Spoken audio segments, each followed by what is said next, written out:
নমস্কার বন্ধুরা, আশা করি সবাই ভালো আছেন। আজকে আপনাদেরকে আমি একটা স্কোয়াশের খুব দুর্দান্ত রেসিপি দেখাবো, যেটা আপনারা হয়তোবা খাননি। তো স্কিপ না করে পুরোটা ভিডিও দেখেন। তো স্কোয়াশটাকে আমি এইভাবে কেটে নিয়েছি, ডুমো ডুমো করে কেটে নিলাম এভাবে। আর এভাবে কাটলেই বেশি ভালো হবে। আর আমি একটু সর্ষে আর পোস্ত একসাথে, সাদা সর্ষেটা নিয়েছি, একসাথে আমি বেটে নিব। এটাকে অল্পক্ষণ জলে কিন্তু আমি এটাকে ভিজিয়ে রেখেছিলাম। ভিজিয়ে রেখে তারপর এটা একটা পেস্ট তৈরি করে নিয়েছি।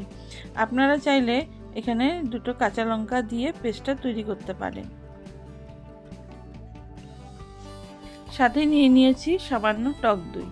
টক দইটা অপশনাল, আপনারা দিতেও পারেন, নাও দিতে পারেন। তো আমি টক দইটা ইউজ করেছি। আর টক দই দিলে টেস্টটা কিন্তু একটু অন্যরকম হয়, খুব ভালো হয় খেতে। তো এটাকে আমি ভালো করে ফেটিয়ে নিব, খুব ভালো করে ফেটিয়ে দেখুন কি সুন্দর হয়েছে পেস্টটা। এরপর কড়াই গরম করব। কড়াইয়ে তেল গরম করে আমি তার মধ্যে দুটো তেজপাতা, শুকনো লঙ্কা আর 5 ফোড়ন এখানে সোমবার দেব।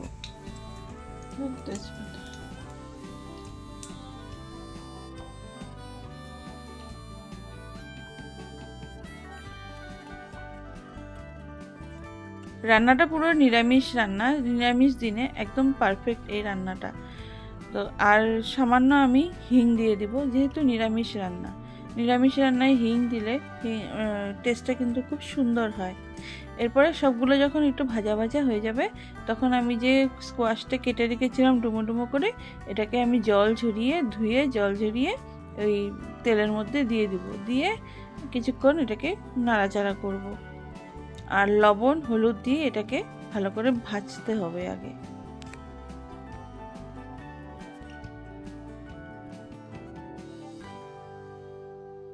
স্কোয়াশটা কিন্তু আমাদের এখানে প্রচুর পরিমাণে ওঠে বাজারে, মানে অ্যাভেলেবল আর কি বাজারে গেলে। আর স্কোয়াশ আমার সবজির মধ্যে সবথেকে প্রিয় সবজি। স্কোয়াশটা আমি খেতে খুবই পছন্দ করি। আর কারা কারা স্কোয়াশ খেতে ভালোবাসেন কমেন্টে কিন্তু আমাকে জানাবেন। আর স্কোয়াশ কিন্তু পেটও ঠান্ডা রাখে। গরমের দিনে স্কোয়াশের তরকারি দিয়ে ভাত খেলে আর কিছু লাগে না।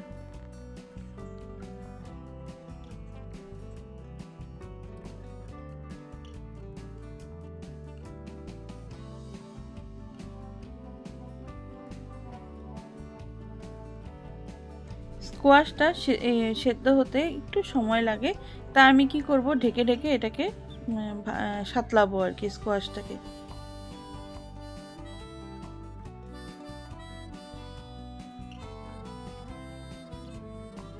ঢেকে ঢেকে রান্না করাতে স্কোয়াশটা কিন্তু খুব সুন্দর সেদ্ধ হয়ে গেছে। এরপরে আমি যে পেস্টটা তৈরি করে রেখেছি, সেই পেস্টটা ওই সর্ষে, পোস্ত আর টক দই দিয়ে ওইটা আমি এখন এখানে দিয়ে দেব।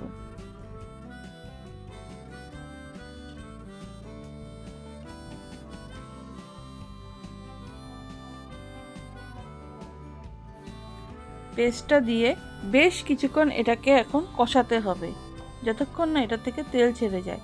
সাথে 2-3টে কাঁচা লঙ্কা আমি দিয়ে দিলাম, যেহেতু আমি পেস্টের সাথে বেটে দেইনি।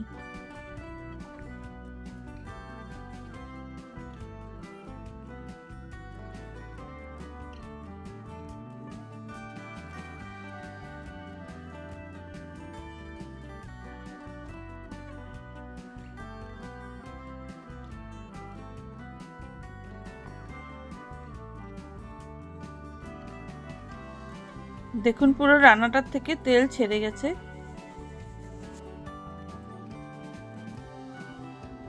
এবারে যখন পুরোটা কষে যাবে, মশলাটার থেকে তেল ছেড়ে যাবে, আমি সামান্য জল দেব।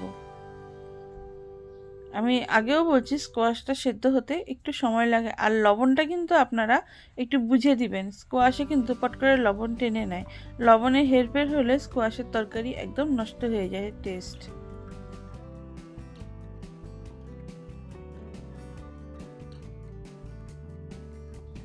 এভাবে বারে বারে ঢাকা চাপা দিয়ে এটাকে রান্না করতে লাগবে। তো আমার রান্নাটা প্রায় কমপ্লিটের পথে।